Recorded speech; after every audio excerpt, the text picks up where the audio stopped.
mbali. Kumbuka mechi hizi zinakwenda kupigwa siku hii ya leo ikiwa ni robo finali na ni mzunguko ama ni mchezo wa kwanza, ambapo wengine wako nyumbani, wengine wako ugenini, wanakwenda kuhakikisha kwamba watapata matokeo mazuri kwa upande wa siku hii ya leo. Kumbuka timu kama vile Orlando Pirates na zingine zimekuwa ni kwa msimu huu imeweza kurejea mara baada ya kupotea kwa misimu kadhaa, lakini kwa hivi sasa wamekuwa moto kuliko wakipeleka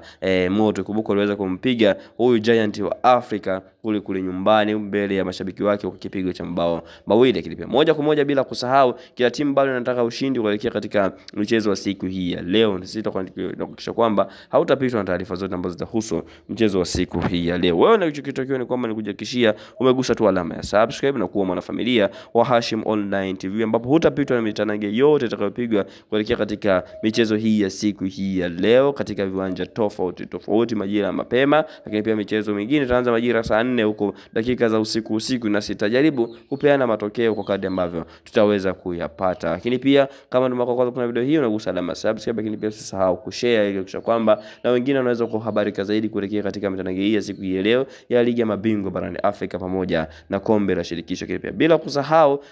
lakini pia una turn on notification ili kuhakikisha kwamba unakuwa mtu wa mwanzo kabisa kupata matukio na matokeo mbalimbali yanayoendelea katika mitanange pia hii ya siku hii ya leo. Lakini pia unagusa alama ya like kama umependa video hii, na maoni yako ni muhimu, nasi tujaribu kupitia maoni ya mtu mmoja baada ya mwingine kwa kadri ambavyo wameweza kufanikishia kutuandikia katika sehemu ya maoni hapo chini. Ni timu gani itakwenda kufanya vizuri siku ya leo na unaiona ni kwamba itakwenda kufanya maajabu katika michuano hii ya ligi ya mabingwa barani Afrika hususan kwa msimu huu? Wewe weka maoni yako hapo chini, kile pia ili kama unataka kuwa kwanza kabisa kuwa unapata habari kuelekea katika mchezo